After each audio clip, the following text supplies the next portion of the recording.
Olá, gente, tudo bem? Meu nome é Erika Fujita, sou engenheira agrônoma. Para aquelas pessoas que não me conhecem, eu presto assistência técnica para pequenos e médios produtores voltados no cultivo de fruta e hortaliça. Hoje venho trazer uma dica, gente, uma dica para qualquer cultura. Meu foco profissional é fruta e hortaliças, só que o que eu vou falar é sobre o solo. Como todo mundo cultiva, lavra, faz o seu manejo no solo para poder colher a sua produção, vai servir para qualquer cultivo, seja grão, pasto, cana, eucalipto, fruta e hortaliça. Vai ser para qualquer tipo de cultivo. Com isso, se vocês ficarem assistindo esse vídeo até o final, vão entender essa dica super importante que eu tenho para trazer a vocês, tá bom? Para isso, quero que vocês prestem atenção hoje. Depois que você assistir esse vídeo, vá lá fora e observa o solo que vocês têm. Mas não olhem de cima, pegue ele, cheira, cave, sinta a umidade, sinta o calor se for durante o dia, sinta a umidade depois de uma rega, sinta o solo e observe ele atentamente e tente entender melhor ele para que você possa então ter um manejo correto. Como eu sempre falo, é muito importante fazer análise de solo. Isso é fundamental, tá? Porque eu tenho que saber o tipo de nutriente que o meu solo tem para oferecer para minha cultura. E se não tiver o suficiente, um engenheiro agrônomo competente vai fazer a recomendação do que precisa para melhorar e deixar o solo pronto para oferecer o nutriente que a cultura precisa, até a sua produção e o final do ciclo, certo? Dessa forma, eu consigo ter um equilíbrio. Então eu vou começar de forma correta todo o meu preparo do solo antes do plantio, tá bom?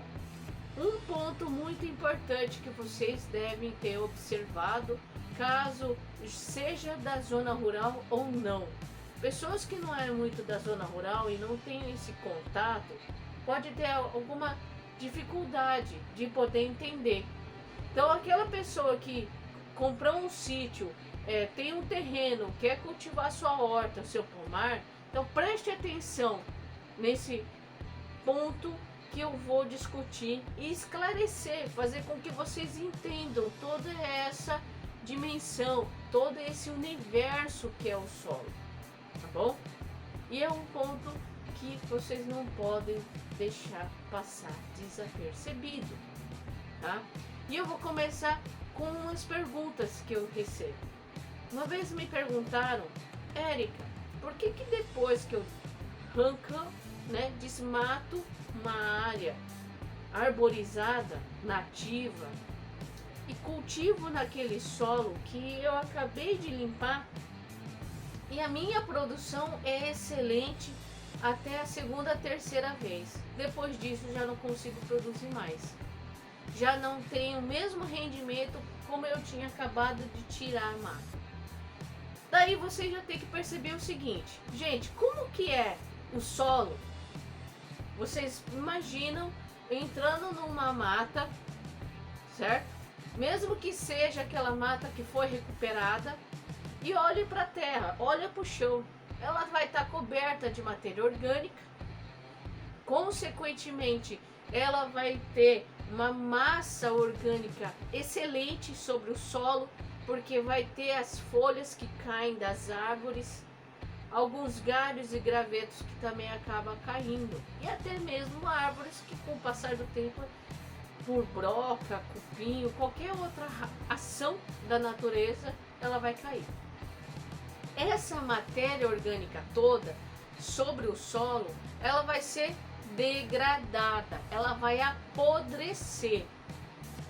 E uma pergunta que eu faço a vocês: vocês acham que essas folhas e galhos, elas vão se degradar como? Quem é o responsável pela degradação dessas folhas, caules, gravetos e o tronco. Quem que é o responsável? São os micro-organismos. O micro-organismo é importantíssimo para o nosso planeta porque eles vão reciclar. Ele é o principal agente reciclador do nosso planeta. E a agricultura precisa dele para poder fornecer nutriente para a cultura. Então, voltando na história da floresta, que eu desbravei, né, desmatou, destocou, tirou todo aquele fornecedor de matéria orgânica, de resíduo vegetal de cima do solo. E só ficou o que era depositado ali. E eu planto meu primeiro cultivo, eu vou ter o que no solo? Um ótimo depósito de matéria orgânica. Então tem um monte de folhas e gravetos que já foi degradado, já foi apodrecido. E quem é o agente que vai fazer esse processo de apodrecimento, ou uma forma mais bonita para falar, reciclagem? Ela vai reutilizar o resto das plantas para formar adubo, micro-organismo. Gente, ouça muito bem esse ponto que eu vou falar. Todo micro-organismo é sensível à luz do sol, porque ele se adaptou ao solo que é protegido. Ele fica ali embaixo e não tem a entrada da luz do sol. Os raios ultravioleta, eles vão fazer o quê? Vai acabar degradando, matando esse micro-organismo que fica exposto. E toda aquela cobertura que tinha, que é a minha floresta, a árvore, o mato rasteiro, qualquer vegetação que impeça que o sol chega diretamente aqui sobre a minha terra, eu vou manter todos os micro-organismos ali embaixo intacto, protegido da luz do sol. Por isso que é importante. Esses micro-organismos que estão ali é o que vai fornecer o nutriente final para a planta. Uma comparação que eu faço. O micro-organismo é como se fosse a nossa cozinha. Então a gente tem ali a cozinha, todo mês fazemos a compra mensal para a nossa família, né, para a nossa casa, e colocamos na despensa. Só que o arroz, o feijão, a carne, a verdura, vocês não vão pegar do jeito que trouxe do mercado e vai comer, não é verdade? Não, vocês vão passar por um processo de preparo. Você vai preparar esse produto, você vai preparar a minha refeição do dia a dia. E para esse ponto chegar prontinho no nosso prato, é o micro-organismo que vai fazer para a planta.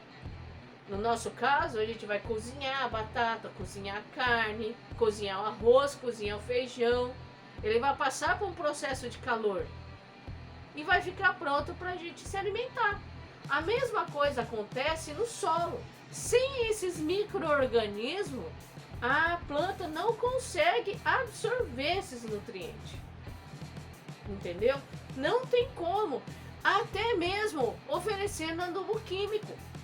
Gente, tanto o adubo orgânico quanto o adubo químico, eles precisam passar pelo processo dos micro-organismos e preparar esse alimento para a planta. Sem isso, a planta não consegue absorver de forma alguma.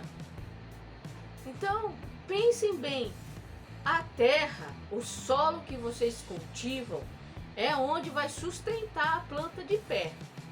E ela vai formar raiz. Aquelas raízes não é só para segurar a planta de pé, impedir que ela caia. Não. Aquela raiz, ela vai absorver a água. Aquela raiz que está ali embaixo do solo e eu não enxergo, ela vai absorver nutrientes. Absorvendo água e nutriente que passou pela minha cozinha, que são os micro-organismos que estão ali. Se eles não transformassem um graveto em carbono, eu não consigo absorver, né? Se eu não quebrar menor, cada vez em frações menores, né? Toda essa ligação de carbono que nós temos nos vegetais, a minha planta não consegue absorver. Por isso que nós fazemos compostagem, que eu já falei para vocês nos vídeos passados, que ele é um processo de degradação, apodrecimento de todo resíduo vegetal feito por quem? Micro-organismo. E quando a minha compostagem está pronta, eu levo para a planta, ela tem um suco nutritivo maravilhoso para minha planta. Fundamental. Ela não vai se alimentar do micro-organismo, não, ela vai se alimentar do trabalho do micro-organismo de quebrar essas moléculas. O meu alimento que darei para a planta. Entendeu? Então é fundamental a gente olhar para o solo de uma outra forma. A gente tem que olhar no solo e perceber que ele está vivo. Entendeu? Vivo, pulsante, com vários e vários micro-organismos ali se multiplicando, morrendo, nascendo de novo, se dividindo, cozinhando aquela comida para a planta. Então pensem bem, o micro-organismo é o chefe de cozinha que vai fazer o cardápio maravilhoso que a planta vai consumir e assim conseguir se desenvolver. É isso que eu quero que vocês entendam. Então, como que eu vou conservar essa biologia toda? Todos esses micro-organismos importantíssimos para o nosso